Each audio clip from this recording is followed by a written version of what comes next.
يا هلا والله بكل متابعي مباركو سبورت. خبر اليوم: زلزل الساحة الرياضية في مصر وإسبانيا.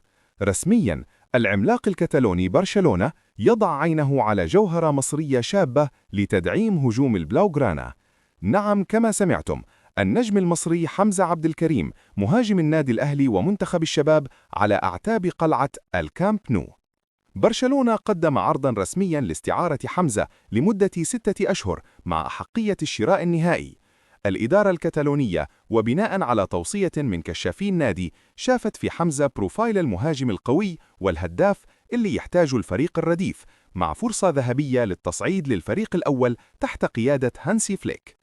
الصفقة ليست مجرد كلام صحف، الأرقام تقول إن خيار الشراء يصل إلى 1.5 مليون يورو، مع حوافز وإضافات قد تصل بالصفقة ل5 ملايين يورو في حال تألق اللاعب مع الفريق الأول.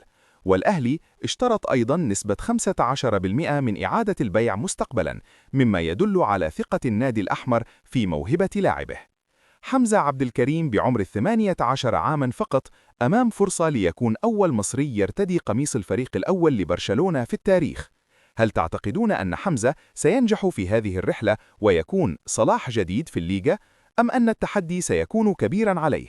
شاركوني آراءكم في التعليقات، ولا تنسوا دعمنا باللايك والاشتراك في مباركو سبورت ليصلكم كل جديد. نراكم في الفيديو القادم.